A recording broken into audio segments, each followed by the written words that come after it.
आज हम genetic material के कुछ इंट्रोडक्शन के बारे में आज बातचीत करेंगे।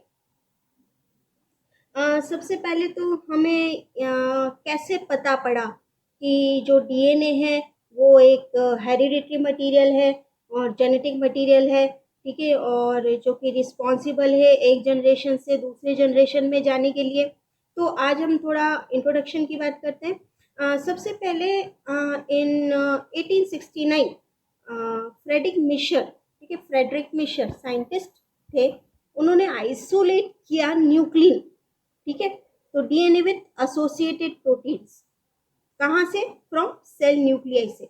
सेल के न्यूक्लियाई से उन्होंने न्यूक्लिन को आइसोलेट कर लिया था, ठीक है, और he was the first to identify DNA as distinct molecule. तो मतलब उस टाइम पर कितनी बड़ी बात थी, ठीक है। ऑन फेब्रवरी 26 1869 की बात है ये, 1869 में, ठीक है, कि he shared the isolation of this mysterious substance, और जो अभी हम बोलते हैं कि ये एक डीएनए है, ठीक है।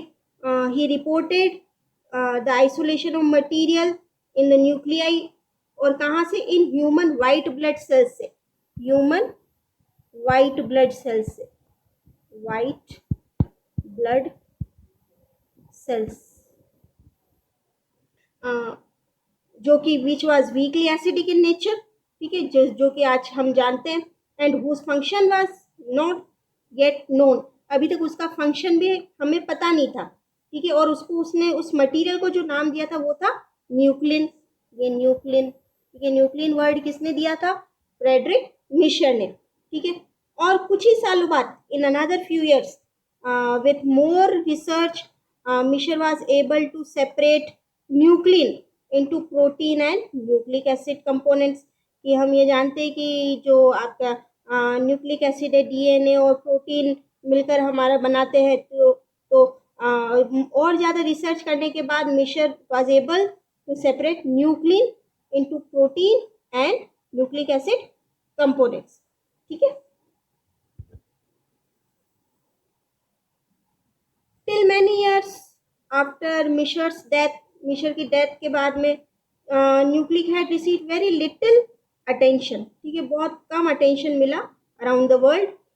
Majority of researchers were convinced that protein is the genetic material, कि भाई प्रोटीन ही जेनेटिक मटेरियल है, ऐसा लोग सोचते थे उस टाइम, ठीक है। और इसका कारण था क्योंकि इनॉर्मस हेरिडिटरी इंफॉर्मेशन जो है can only B stored in complex substances, ठीक है, कि कॉम्प्लेक्स सब्सटेंसेस में ही जो हेरिडिटरी इंफॉर्मेशन है वो स्टोर हो सकती है, ठीक है। Enormous hereditary information can be stored in complex substances, जबकि DNA was made up of only 4 different molecules, और proteins were composed of 20 different amino acids, ठीक है। तो साइंटिस्ट thus remained confident, ठीक है, साइंटिस्ट को कॉन्फिडेंट था कि about proteins having more complex structures and storing genetic information.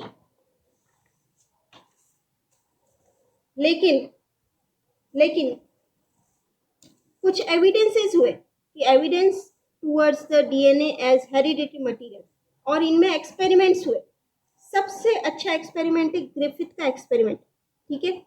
In year 1928 हम ये फोटोग्राफ्स देख सकते हैं फ्रेडरिक ग्रिफिथ सर की, और इन 1928 में, ठीक है,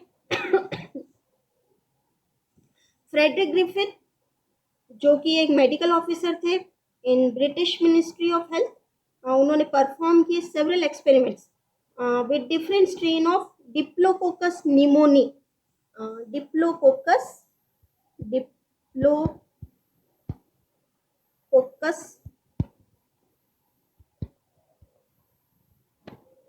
डिप्लोकोकस निमोनी, डिप्लोकोकस निमोनी, ठीक है, जिनको अभी हम बोलते हैं स्ट्रेप्टोकोकस निमोनी। इन्हीं को अभी हम क्या बोलते हैं? Streptococcus pneumoniae.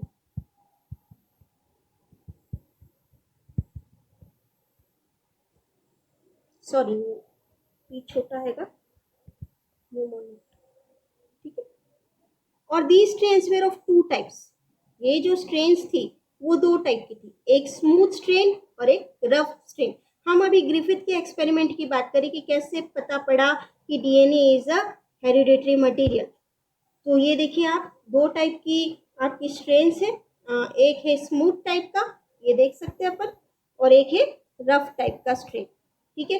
जो स्मूथ स्ट्रेन था, smooth cells were found virulent, ठीक है, ये जो थे वो क्या थे, वायरुलेंट, ठीक है। स्मूथ स्ट्रेन जो थी वो क्या थी, वायरुलेंट थी, मतलब इन्फेक्शियस थी, ठीक है। और ये कॉज करती थी न्यूमोनिया, ठीक है, न्यूमोनिया कॉज करती थी, ठीक है। और वायरुलेंस, वायरुलेंस जो था, इन्फेक्शियस जो था, इन्फेक्शन था, was mainly due to the polysaccharide capsule, ठीक है। पॉलीसेक्राइड कैप्सूल जो था उसकी वजह से वायरुलेंस था, ठीक है, which also led to the formation of smooth colonies on agar plate. जबकि rough cells lacked polysaccharide capsules, आप यहाँ पर देख सकते हैं, ये स्मूथ स्ट्रेन है, ये रफ स्ट्रेन, ठीक है। जो स्मूथ स्ट्रेन है वो उसमें क्या है कि ये वायरुलेंट है, ठीक है, और वो किसकी वजह से है, पॉलीसेक्राइड कैप्सूल्स की वजह से। जबकि जो रफ है, ठीक है, वो लैक करती है पॉलीसेक्राइड कैप्सूल, ठीक है, और ये नॉन वायरुलेंट है। नॉन वायरुलेंट मतलब नॉन इन्फेक्शियस, वायरुलेंट या इन्फेक्शियस है स्मूथ स्ट्रेन, और जो रफ स्ट्रेन है, ठीक है, ये क्या है ये नॉन वायरुलेंट है या फिर नॉन इन्फेक्शियस, ठीक है। और इनमें पॉलीसेक्राइड कैप्सूल है, पॉलीसेक्राइड कैप्सूल है, और इनमें पॉलीसेक्राइड कैप्सूल नहीं है, ठीक है। तो रफ जो स्ट्रेन है वो लैक करती है पॉलीसेक्राइड कैप्सूल, और वे नॉन वायरुलेंट या non infectious due to absence of the polysaccharide capsule, ठीक है। ये जो स्पेसिफिक फीचर है ये allows the microbiologist to easily differentiate, ठीक है, differentiate the virulent and non virulent strains using simple microbiological culture technique. अब each strain of Diplococcus has several serotypes, ठीक है। each strain of Diplococcus has several serotypes, जैसे कि S1, S2 और S3, ठीक है। वैसे ही R1, R2 और R3, ठीक है। तो each strain of Diplococcus have several serotypes like S1, S2, S3 और R1, R2 और R3। ग्रिफिथ ने जो सेलेक्ट किए, ठीक है, ग्रिफिथ ने सेलेक्ट किए सीरोटाइप S3 और R2, ठीक है, R2 और S3 सीरोटाइप उसने सेलेक्ट किए for his work. Griffith knew the fact that pneumonia is only caused by living smooth cell, ठीक है। जो निमोनिया है वो ये फैक्ट जानते थे कि निमोनिया जो है वो कॉज होता है बाय लिविंग स्मूथ सेल, ठीक है। जो लिविंग स्मूथ सेल है उसकी वजह से निमोनिया जो है वो कॉज होता है, ठीक है।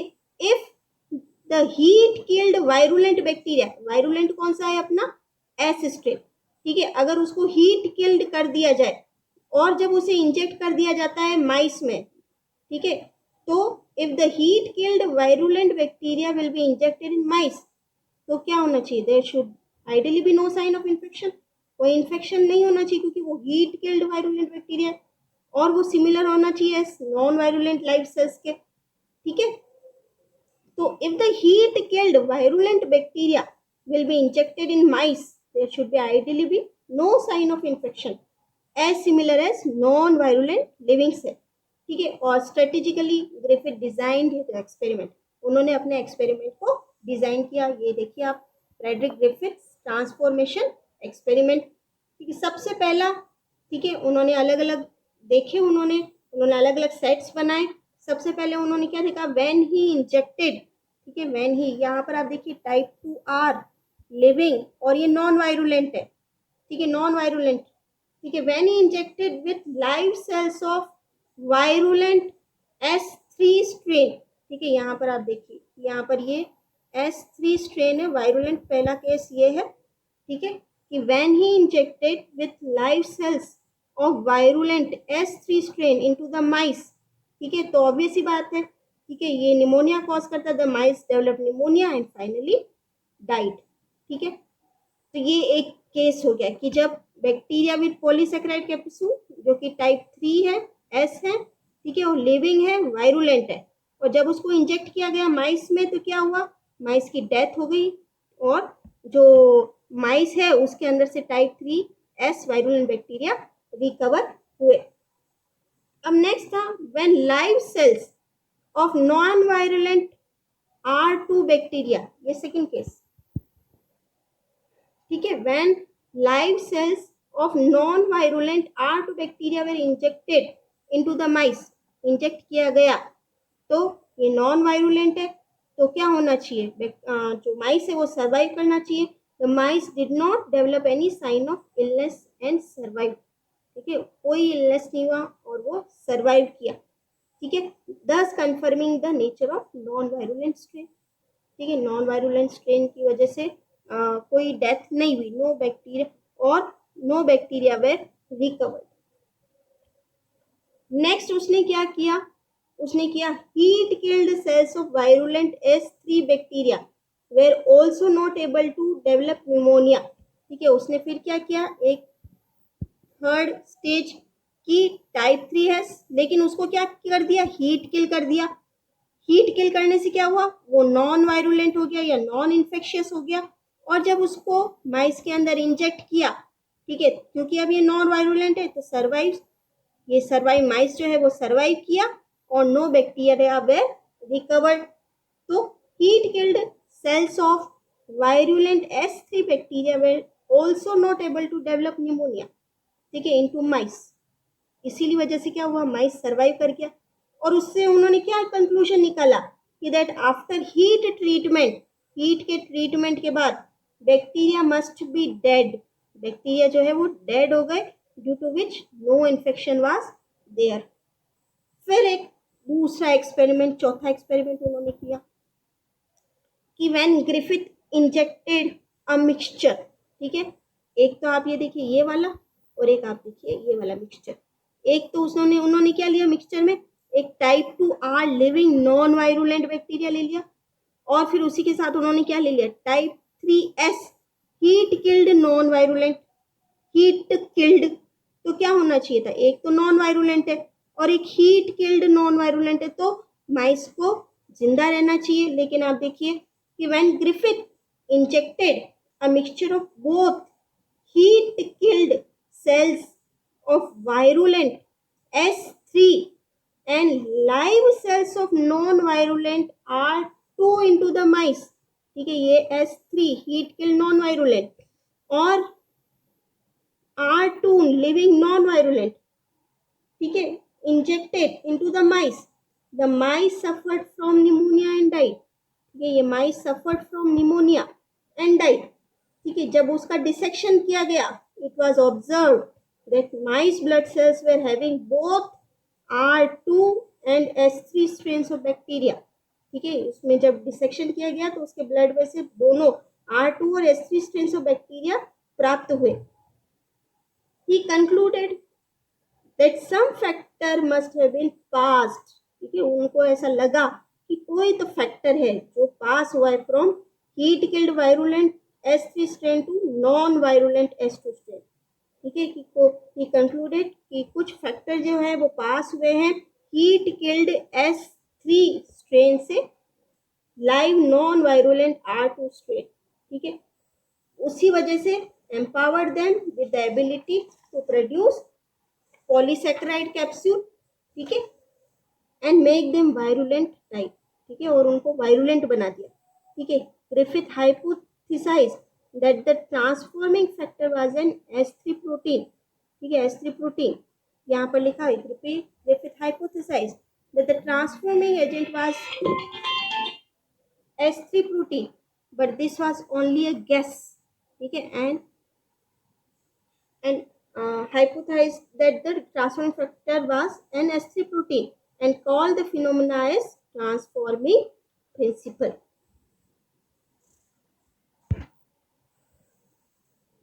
नेक्स्ट जो थे, ठीक है, वो थे नेक्स्ट जो साइंटिस्ट जिन्होंने बहुत अच्छा काम किया वो थे every, McLeod and McCarthy.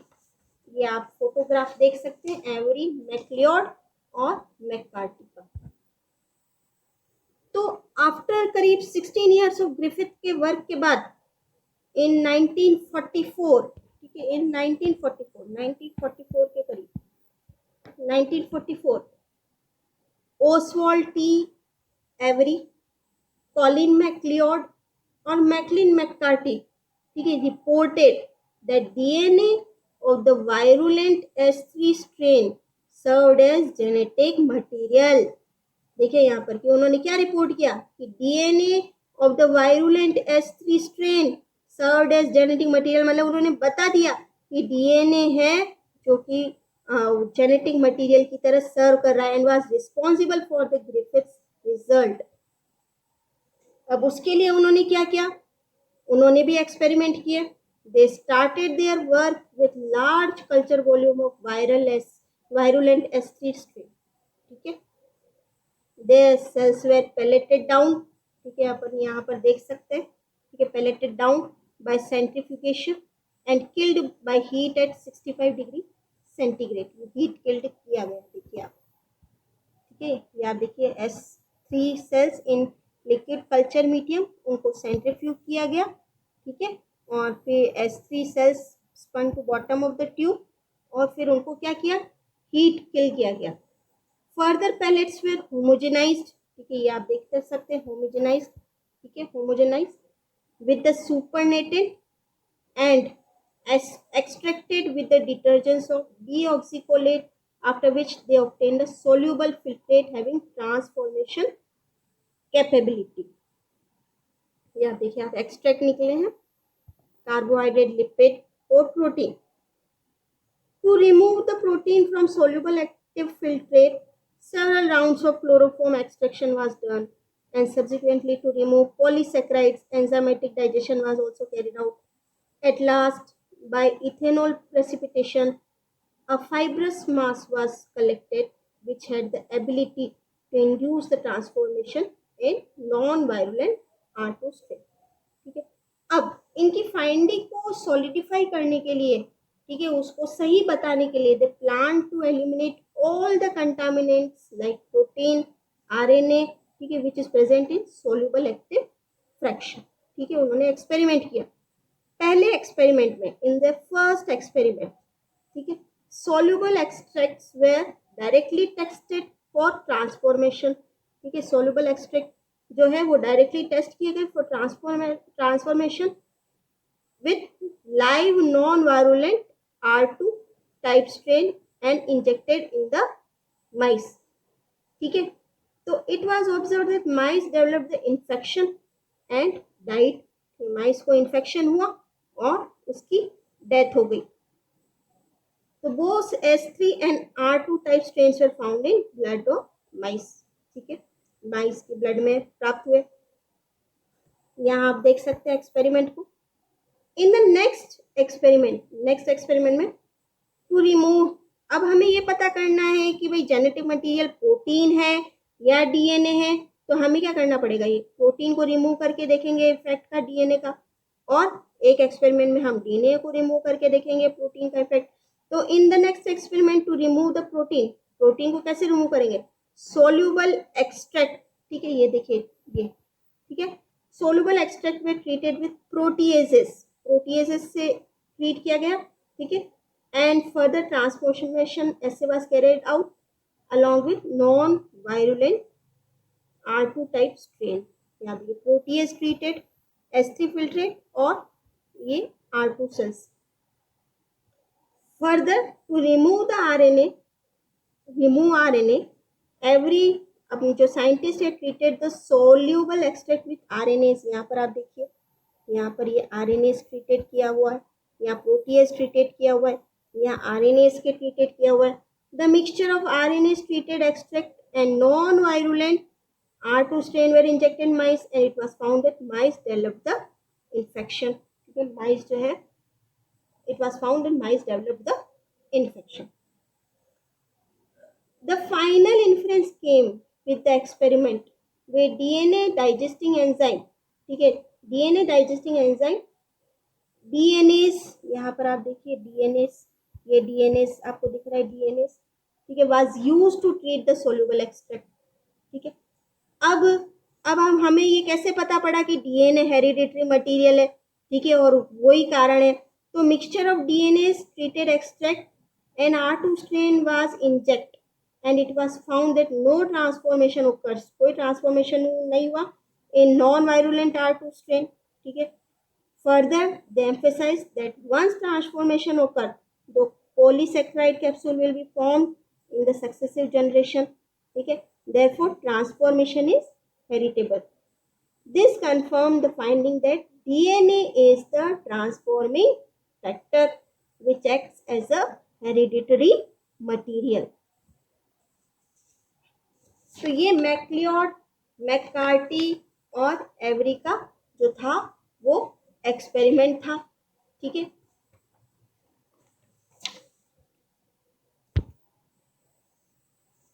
Next जो थे वो थे मार्था चेज और एल्फ्रेड हर्शी. ठीक है, तो इन्होंने एक्सपेरिमेंट किया था बैक्टीरियोफेज एक्सपेरिमेंट. बैक्टीरियोफेज एक्सपेरिमेंट इन्होंने किया था. ठीक है, ये भी in support of DNA as the genetic material. ठीक है, इन्होंने एक another evidence was provided during the study of bacteriophage T2. ठीक है, बैक्टीरियोफेज जो है वो T2 and its target bacterium Escherichia coli. ठीक है, by Alfred Hershey and Martha Chase in about 1952 में. ठीक है, आप देख सकते हैं ये एक वायरस का स्ट्रक्चर है. ठीक है, the bacteriophage T2 are simply referred as phage. ठीक है, a kind of virus which contain DNA. ये DNA, okay, DNA as a core and surrounded by the protein core. ठीक है, ये आप स्ट्रक्चर देख सकते हैं. ठीक है, कि bacteriophage T2 are simply referred as phage. ठीक है, kind of virus. हम ये सारे एक्सपेरिमेंट कैसे देख रहे हैं, कैसे कर रहे हैं कि हमें ये देखना है कि DNA as a genetic material. और इसके लिए साइंटिस्ट ने देखिए आप कितने सारे एक्सपेरिमेंट किए हैं और ये प्रूव किया है कि DNA ही एक जेनेटिक मटेरियल है. ठीक है, जो एक जनरेशन से दूसरी जनरेशन में पास होते हैं, कैरेक्टर्स जो होते हैं वो पास होते हैं. ठीक है, तो उनमें से एक एक्सपेरिमेंट ग्रिफिथ का था. ठीक है, एक आपने मैक्लियोड, मैककार्टी इनका था. ठीक है, ये हमने देखा अभी. ठीक है, मैक्लियोड, मैककार्टी और एवरी का एक्सपेरिमेंट. नेक्स्ट जो था वो बैक्टीरियोफेज पर था. ठीक है, और बैक्टीरियोफेज क्या है, काइंड ऑफ वायरस जिनमें की DNA एज अ कोर है ना and surrounded by protein core. T2 phages were first. ये आप देख सकते हैं कि ये जो वायरस है ये बैक्टीरिया पर अटैच होते हैं. ठीक है, और फिर अपने पॉपुलेशन को क्या करते हैं, ये मल्टीप्लाई करते हैं. ठीक है, अब ये देखना था कि ये जो प्रोटीन कोर है, ये जैसा हमने अभी यहाँ देखा. ठीक है, प्रोटीन कोर जेनेटिक मटेरियल है या फिर DNA जेनेटिक मटेरियल है. तो ये भी प्रूव करना था अभी. ठीक है, तो T2 फेज में first absorbed on the bacteria cell surface. ठीक है, ये आप देख सकते हैं लाइफ साइकिल. ठीक है, कि यहाँ पर तो T2 phages were first absorbed on the bacterial surface.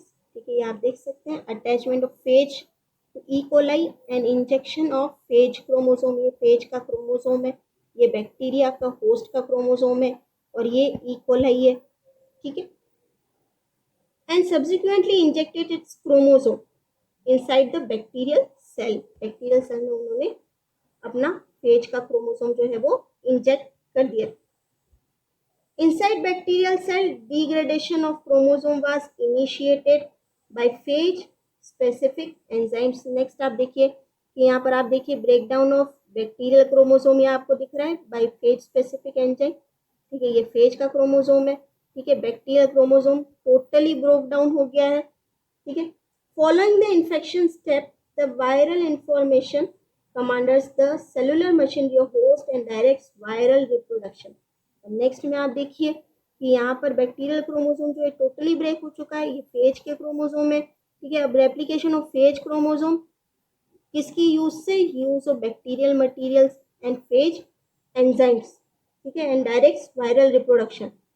अब with in a very short time many new phages emerged, ठीक है, emerge from a single bacterial cell and the bacterial cell is lysed। ये देखिए आप यहाँ पर, आप देखिए expression of phage genes to produce phage structural components. ठीक है, ये फेज के हेड्स बन गए, फेज शीट, बेस प्लेट और टेल फाइबर्स बन गए। ठीक है, अब यहाँ पर assembly of progeny phage particles हो गए। ठीक है, और जब ये डेवलप हो गए तो release of progeny phages by lysis of bacterial wall, lysis हो गई। ठीक है, और ये रिलीज हो गई। Within a very short time many new phages emerged, यहाँ आप देख सकते हैं। ठीक है, emerge from a single bacterial cell and the bacterial cell is lysed, टूट गई है। It seemed that some molecular components of the phage, whether they were DNA or protein या दोनों, enter inside the bacterial cell and directs the viral reproduction। ठीक है, अभी ये पता होना बाकी था। ठीक है, तो it seemed that some molecular components of the phage enter inside the bacterial cell and directs the viral reproduction। अब वो DNA था, ये प्रोटीन था, या दोनों थे। तो as it is well known, ठीक है, हम ये जानते हैं, at is it well known the DNA contains phosphorus, DNA में फॉस्फोरस प्रेजेंट होता है। ठीक है, आप देख सकते हैं फॉस्फोरस लेबल डीएनए। ठीक है, and not sulphur, where is in protein only sulphur is present. ठीक है, या सल्फर लेबल प्रोटीन आप देख सकते हैं। तो हर्शी एंड चेज, अब प्रोटीन जेनेटिक मटेरियल है या डीएनए जेनेटिक मटेरियल है, तो Hershey and chase strategically designed their experiment. So they had used radioisotope P32 and S35, P32 and S35 radioactive। ठीक है, और they have used radioisotopes P32 and S35 to label DNA and protein respectively। This was a key determining point on their experiment। They grew E. coli in two separate radioactive medium containing P32 and S35 उन्होंने grow किया। ठीक है, and phages were allowed to attack the radio labeled E. coli bacteria। As a result, ठीक है, the progeny of P phages were also became radio labeled। ठीक है, जो progeny है वो भी रेडियो लेबल्ड हो गई।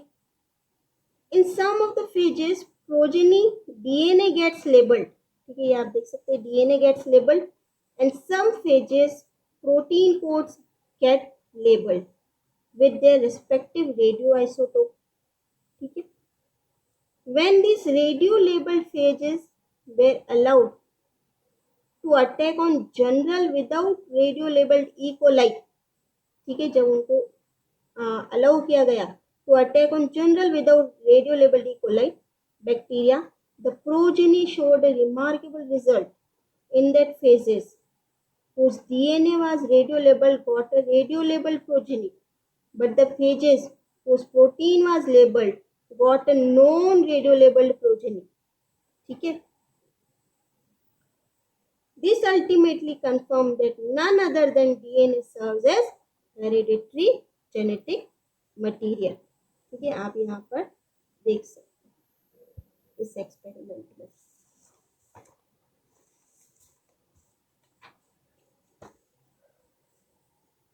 तो ग्रिफिथ का एक्सपेरिमेंट, एवरी मैक्लियोड का एक्सपेरिमेंट और हर्शी और चेज का एक्सपेरिमेंट, इन सब ने हमें ये बताया कि DNA as a genetic material. लेकिन apart from above mention these 3 classical experiment, बहुत सारी दूसरी रिसर्च हुए ठीक है, जिन्होंने कंट्रीब्यूट किया significantly in the search of DNA and nucleic acid. तो कुछ जो साइंटिस्ट हैं उनकी हम बात कर लेते हैं कि जैसे कि 1865 में ग्रिगोर मेंडल हुए थे, ठीक है। उन्होंने conducted breeding experiment on pea to discover that the hereditary characteristics are transmitted in units and the traits were inherited based on specific Mendel's law. 1866 में करीब अर्नस्ट हैकल उन्होंने propose that within the cell it is the nucleus which contains factors responsible for transfer of genetic traits. 1871 में हमने Friedrich Miescher को अभी पढ़ा था। Friedrich Miescher Felix Hoop Sealer described an acidic substance from cell's nuclei called nuclein. 1882 में Walter Fleming described chromosomes behavior during cell division. ठीक है, describe the process of mitosis. Hertwig, Albrecht von Kliffer, Strasburger, August Weismann provided the evidence that basis for inheritance is contained within the cell's nucleus. Richard Altman, उन्होंने nuclein was renamed as nucleic acid. Carl Correns, Hugo de Vries, and Erich von Schmack rediscovered Mendel's work. Walter Sutton gave chromosome theory. He observed that during meiosis, the segregation pattern of chromosomes were similar to that of Mendel's. Theodore Boveri and Walter Sutton postulated that hereditary units are positioned on the chromosomes. Archibald Garrod proposed that genetic defects lead to enzymatic losses and hereditary metabolic disease. Next scientist 1909 में करीब Wilhelm Johannsen, he term the point gene. 1910 में Thomas Hunt Morgan और उनके students, he and his group studied hereditary using fruit flies, जिन्हें हम Drosophila बोलते हैं, ठीक है। They showed that genes are carried by chromosome and discover the genetic linkage.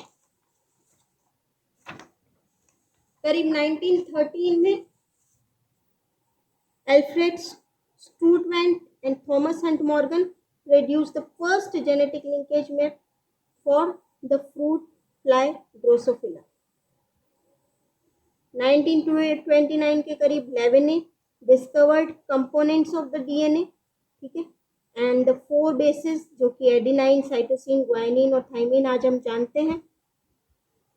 1941 में करीब जॉर्ज बीडल और Edward Tatum gave one gene one enzyme hypothesis. One gene is responsible for the production of one enzyme. 1943 के करीब William एस्टबरी first pictures of DNA taken through X-ray diffraction shows that DNA has a periodic structure. करीब 1944 में Barbara मैकक्लिंटन discovered jumping genes. The genes are able to change position of chromosomes. 1949 के करीब Collett and Roger Vanderlei and Andrew Boivin discovered that the amount of DNA in the nuclei of germ cell is half that is found in somatic cells. This parallels the decrease in the number of chromosomes during gametogenesis and provides evidence that DNA is the genetic material. करीब 1950 में Edwin शर्गाफ demonstrated that within a given species, the bases in DNA are always present in fixed ratios. Adenine is equal to thymine and guanine is equal to cytosine. 1953 के करीब Ronald Franklin and Morris used X-ray diffraction to establish that DNA has a repeating helical structure. DNA crystals were photographed using X-ray.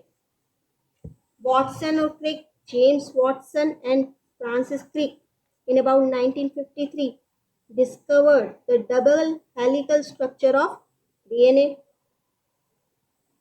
Tijo, Johann Tijo, showed humans have 46 chromosomes. In about 1956, Arthur Kornberg discovered the enzyme DNA polymerase responsible for replication of DNA. Francis Crick in 1957 proposed the central dogma DNA to RNA to protein and speculated that three bases in DNA will specify one amino acid in protein. In about 1958, Matthew Michelson and Franklin Stahl discovered the semi-conservative replication in DNA. Discovery of genetic code was done by Robert W. Hawley, Hargobind Khurana, Heinrich Mattei, Marshall W. Nirenberg, and their colleagues in about 1961-1966. Werner Arbor, Hamilton Smith, and Daniel Nathans described the first restriction enzymes. Paul Berg established the concept of recombinant DNA, used restriction enzymes to insert piece of DNA of one species into another to produce the first DNA recombinant molecule. In about 1973, first animal gene was cloned. 1977, Frederick Sanger, Alan Maxam, and Walter Gilbert developed methods for sequencing the DNA. First introns were discovered in 1977 by Richard, Robert, and Phil Sharp. In about 1981, scientists successfully insert inherited genes to laboratory animals, for example, transgenic mice. In 1982, GeneBank database is formed that is open to public. In 1982 only, first recombinant drug, human insulin, appeared in the market. 1983, mapping of the first disease gene for Huntington disease was done. In 1983 only, Carl Mullis invented polymerase chain reaction (PCR) method for amplification of DNA in vitro. In 1987, first comprehensive genetic map is discovered by digesting DNA with restriction enzymes. In about 1989, discovery of microsatellites, which are repetitive DNA sequences used as genetic landmarks to distinguish between people. In about 1990, sequencing of the human genome was initiated. In 1995, publication of the complete sequence of genome of bacteria, Haemophilus influenza, first free living organism. 1996, publication of the complete genome sequence of the yeast S. cerevisiae, first eukaryotic organism. 1996, mouse genetic map was completed. 1997, the first animal clone, Dolly the sheep. 1997, sequencing of the E. coli genome was done. In 1998, publication of the complete genome sequence of the first roundworm was done. In 1998, M. tuberculosis bacteria sequenced. 1999, publication of the sequence of the first human chromosome. 2000, publication of the complete sequence of the genome of the fruit fly Drosophila and first plant. And 2001 onwards. In 2001, publication of the complete sequence of the human genome was done. In 2002, publication of the complete genome sequence of the first mammalian model organism, the mouse, and in 2003 completion of the human genome project। तो मतलब आप देखिए कि DNA को एक hereditary material बताना, और ये अभी तक चल रहा है। मतलब काम जो है वो रुकता नहीं है कभी, ठीक है। एक्सपेरिमेंट्स कभी रुकते नहीं है, ठीक है। ये इनके आगे भी और एक्सपेरिमेंट्स हो रहे हैं ताकि कि जो ह्यूमन लाइव्स हैं, ठीक है, जो डाइवर्सिटी है, ठीक है, वो प्रोटेक्टेड रह सके, ठीक है। सारे एक्सपेरिमेंट्स होते हैं फॉर वेल बीइंग के लिए होते हैं सारे एक्सपेरिमेंट्स।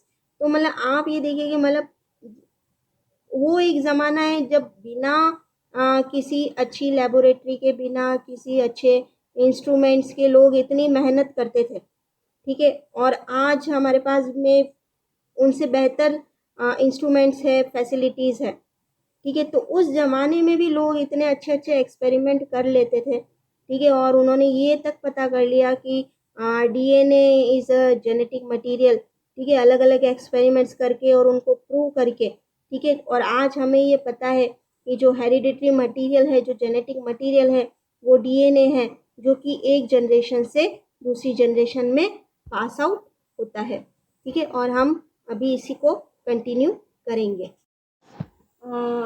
हमने अभी तक जो पढ़ा था जेनेटिक मटेरियल, हिस्ट्री जो हमने पढ़ी थी अभी तक, उसमें हमने जेनेटिक मटेरियल की हिस्ट्री में हमने सर फ्रेडरिक मिशर सर को पढ़ा। इसके अलावा फ्रेडरिक ग्रिफिथ और हर्शी एंड चेस के एक्सपेरिमेंट और एवरी मैक्लियोड मैककार्टी, इनके एक्सपेरिमेंट्स हमने पढ़े। बैक्टीरियोफेज क्या होता है, ये सारे स्ट्रक्चर जो है वो हमने अभी देखे। अब हम जो है ये कुछ अपने जो आपके जेनेटिक मटेरियल के जो कुछ टर्म्स जो होते हैं, कि आपके कुछ टर्म्स हैं, जैसे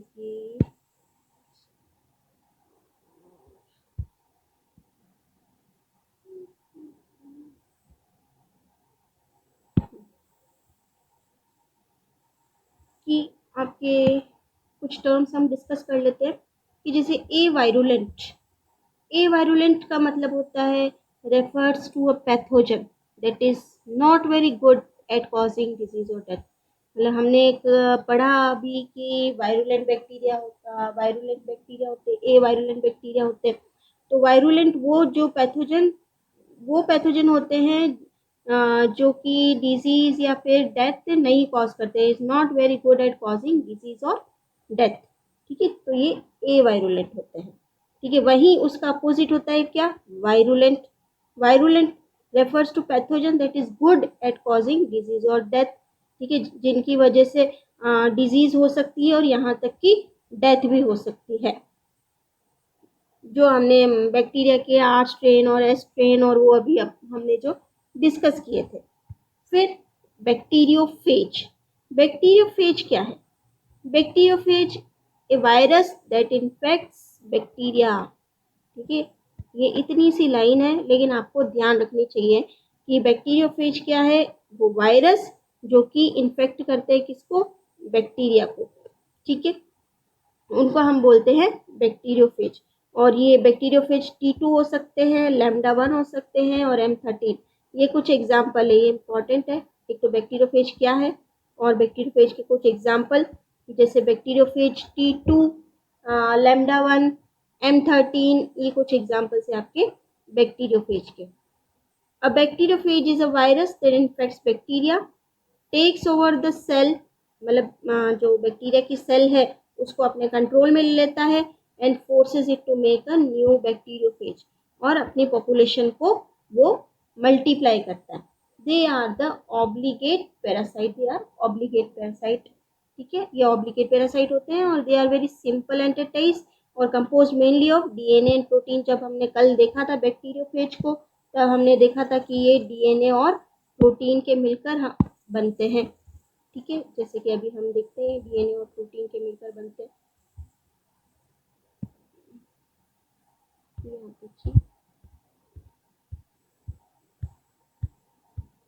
ये ठीक है। तो ये क्या है, ये डीएनए और प्रोटीन के मिलकर बने हुए।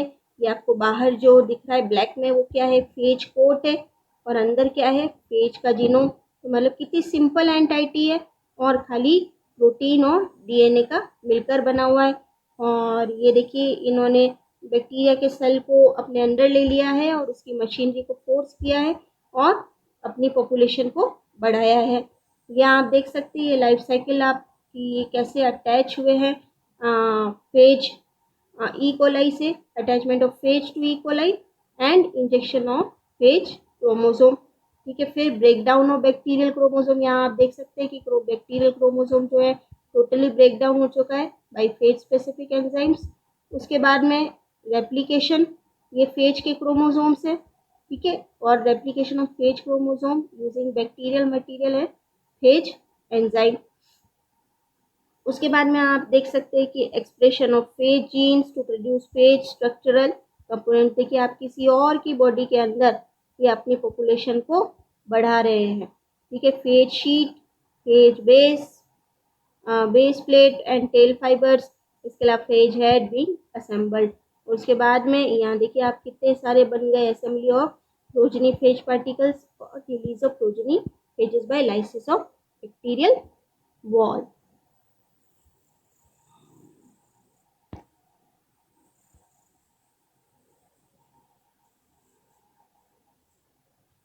फिर नेक्स्ट है अपना क्या, डिप्लॉइड। डिप्लॉइड ये हम जेनेटिक्स में पढ़ते हैं वैसे तो। Diploid is a set of chromosome contain 2 copies of each autosome. मतलब 2 कॉपीज होती है क्रोमोसोम्स की एंड 2 सेक्स क्रोमोसोम्स। ठीक है, set of chromosome contain 2 copies of each autosome and 2 sex chromosome. और हम भी डिप्लॉइड है और इनको हम 2n से भी डिनोट करते हैं। ठीक है, diploid usually produce gametes that are haploid 1n होते हैं।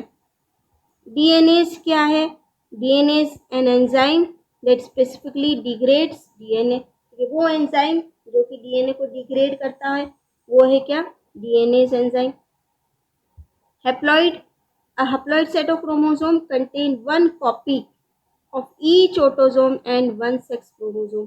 ठीक है, खाली उसके पास एक ही कॉपी होती है ऑटोसोम और सेक्स क्रोमोसोम की।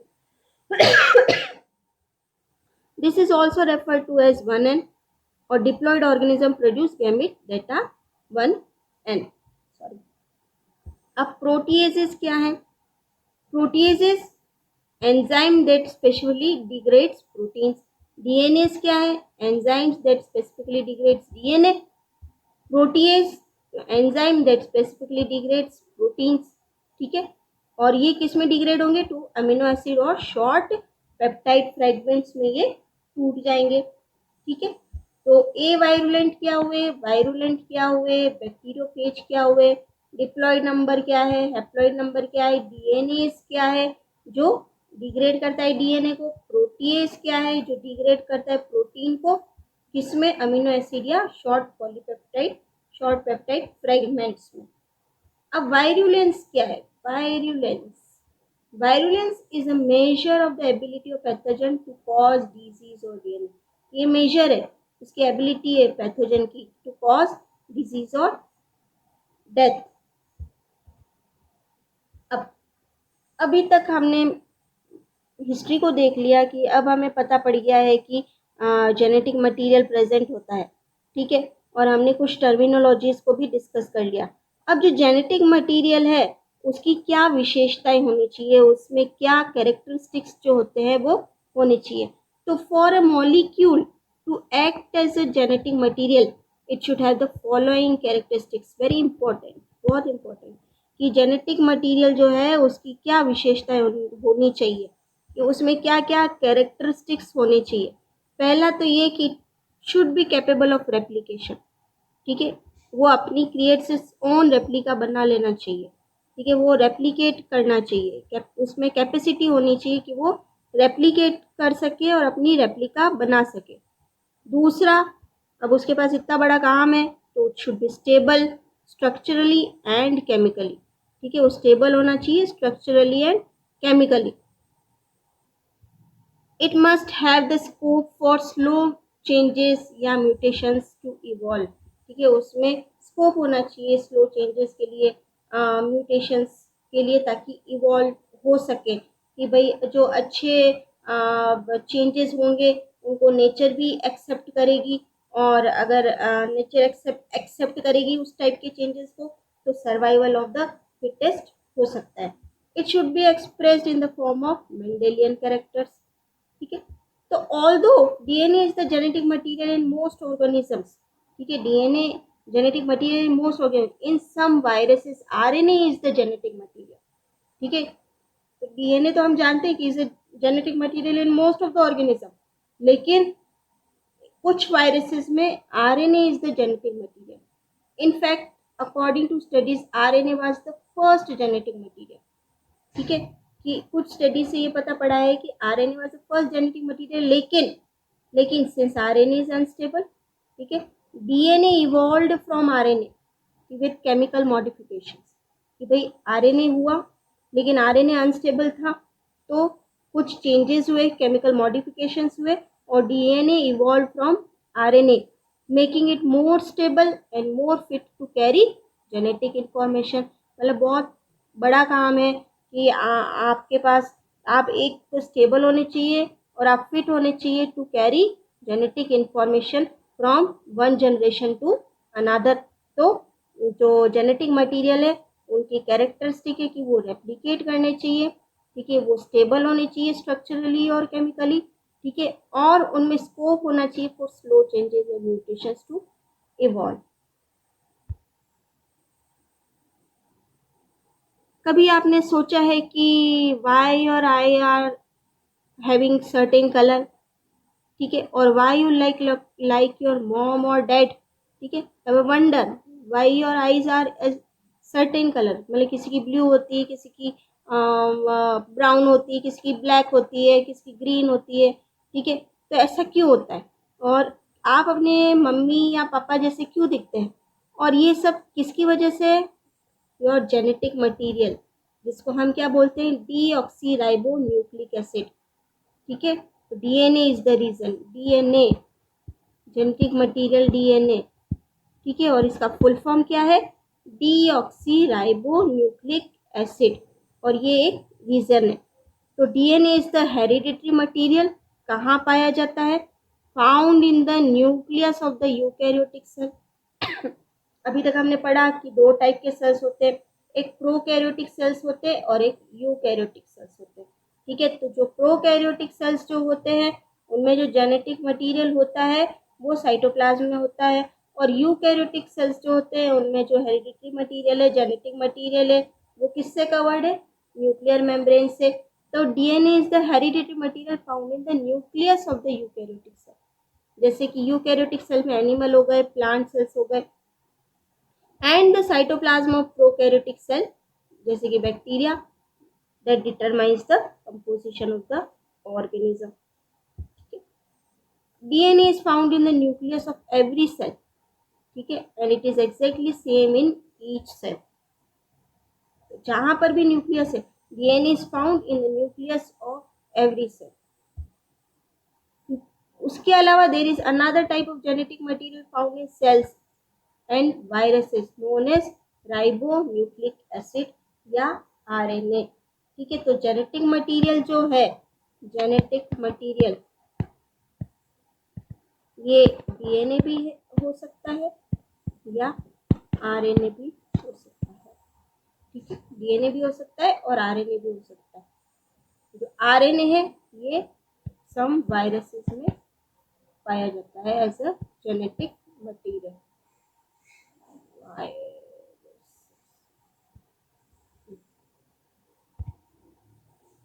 ठीक है, जेनेटिक मटेरियल हम ये बात कर चुके हैं, are known as deoxyribonucleic acid या डीएनए एंड राइबोन्यूक्लिक एसिड और RNA plays a fundamental role in the composition of living organisms.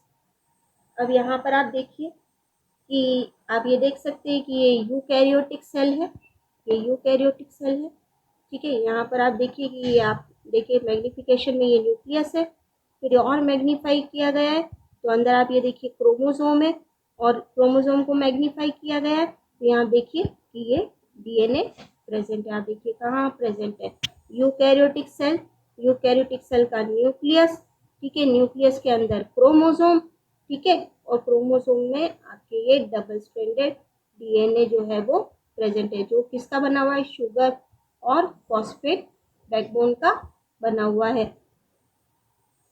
The genetic material of living cell is the DNA which is located in the specific region of the cell, ठीक है। Genetic material living cell का क्या है, DNA, which is located in specific region of the cell, और वो specific region of the cell क्या है, ये आप देखिए न्यूक्लियस, न्यूक्लियस में क्रोमोसोम, और क्रोमोसोम्स पर क्या प्रेजेंट है, डीएनए प्रेजेंट है। लेकिन in prokaryotes this region is the nucleoid, उसको रीजन को हम क्या बोलते हैं, nucleoid, and is not surrounded by any membrane, ये हम बात पहले भी कर चुके हैं।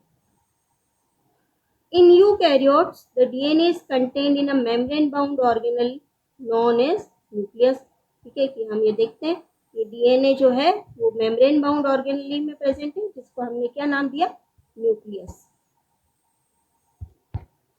अब आप देखिए कि ये न्यूक्लिक एसिड, ठीक है, हम दो टाइप की बात कर रहे थे, ये एक तो डीएनए डीऑक्सी न्यूक्लिक एसिड, और एक आरएनए राइबो न्यूक्लिक एसिड, ठीक है। तो ये क्या है, एक तो जेनेटिक मटेरियल है, न्यूक्लिक एसिड्स क्या है, डीएनए आरएनए, ठीक है, ये जेनेटिक मटेरियल है, और ये क्या करते हैं, स्टोर करते हैं इंफॉर्मेशन को, ठीक है, ये इंफॉर्मेशन को क्या करते हैं, स्टोर करते हैं, जीन्स प्रेजेंट होते हैं, और इनको हम ब्लूप्रिंट फॉर बिल्डिंग प्रोटीन कहते हैं। हमने सेंट्रल डॉगमा देखा है, सेंट्रल डॉगमा वो क्या कहता है, डीएनए जो होता है उनसे क्या बनते हैं, आरएनए, और आरएनए फिर वो क्या करते हैं, प्रोटीन बनाते हैं, ठीक है, और ये क्या करते हैं, ये डीएनए से जो इंफॉर्मेशन होती है वो प्रोटीन तक पहुंचाई जाती है, ठीक है, प्रोटीन बनने में हेल्प करती है, ठीक है। तो डीएनए फिर प्रोटीन बनाता है जो क्या है, ब्लूप्रिंट फॉर न्यू सेल्स, ठीक है। तो यहाँ पर आप देखिए जेनेटिक मटेरियल है, और स्टोर्स इंफॉर्मेशन स्टोर रहती है, ठीक है, और डीएनए से क्या बनता है, आरएनए बनता है, और आरएनए से जो इंफॉर्मेशन है वो प्रोटीन में आती है। यहाँ पर आप देख सकते हैं, ठीक है, ये सेल है, ठीक है, यहाँ पर आप क्रोमोसोम्स देख सकते हैं, क्रोमोसोम के लोकस पर आप देख सकते हैं जीन्स प्रेजेंट है, ठीक है, और उन पर इंफॉर्मेशन जो है वो प्रेजेंट है, और यहाँ पर आप सकते हैं ये डीएनए जो है वो डीएनए स्ट्रैंड जो है वो प्रेजेंट है। अब अभी तक हमने जो पढ़ा कि भाई हिस्ट्री ऑफ जेनेटिक्स मटेरियल, ठीक है, कि किस टाइप का जेनेटिक मटेरियल जो जेनेटिक मटेरियल है, ठीक है, वो इंफॉर्मेशन स्टोर करता है, कैसे वो एक जनरेशन से दूसरी जनरेशन में जो इंफॉर्मेशन है वो किसके थ्रू होके जाती है, ठीक है, ये हमने अभी हिस्ट्री में पढ़ा। अब क्वेश्चंस जो बनते हैं, ठीक है, जो क्वेश्चंस बनते हैं कि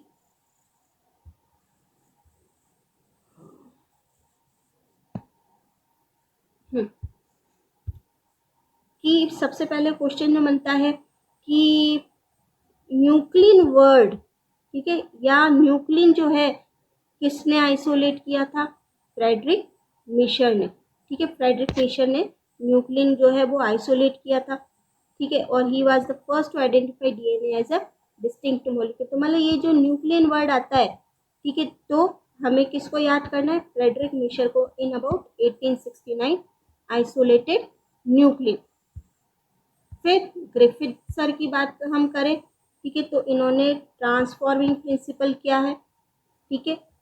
अब क्वेश्चंस कैसे कैसे बन सकते हैं कि अगर टाइप 2 आर लिविंग, हर एक स्टेप पर एक क्वेश्चन बन सकता है, हर एक स्टेप पर एक क्वेश्चन बनता है कि अगर type 2 R living non violent bacteria, ठीक है, अगर माइस में इंजेक्ट किया जाता है तो क्या होता है, या टाइप 3S लिविंग और वायरुलेंट बैक्टीरिया अगर माउस में इंजेक्ट किया जाता है तो क्या होता है, ठीक है।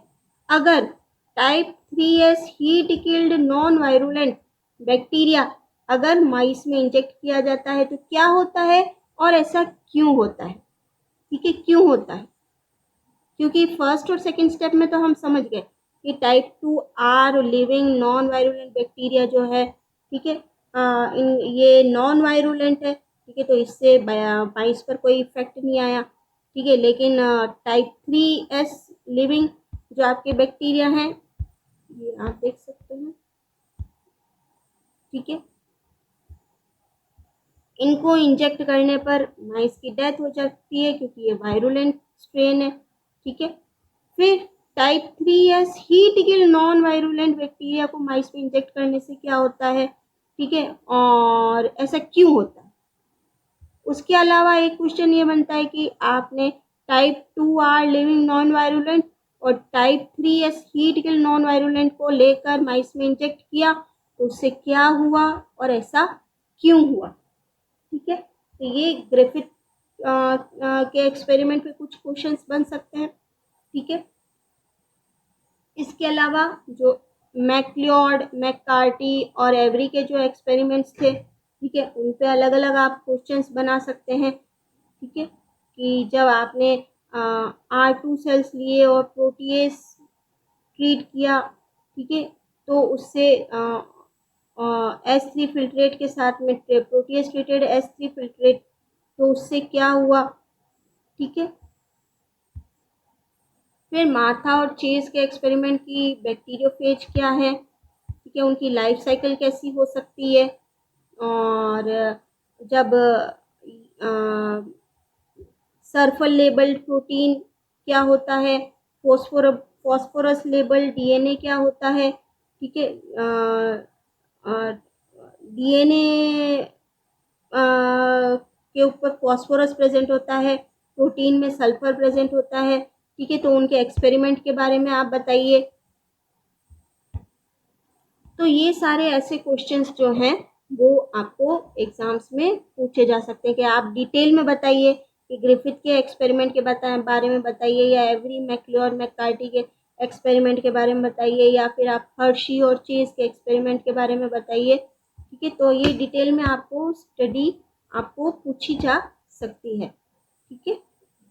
ये अलग अलग एंजाइम्स के बारे में बताइए, प्रोटीएज, राइबोन्यूक्लियस, डीऑक्सीराइबोन्यूक्लियस, इनके ऊपर आप बताइए कि क्या इनका मीनिंग होता है, और सेंट्रीफ्यूज क्या होता है, होमोजेनाइज क्या होता है, मतलब ये जो बेसिक क्वेश्चंस है वो आपको पूछे जा सकते हैं।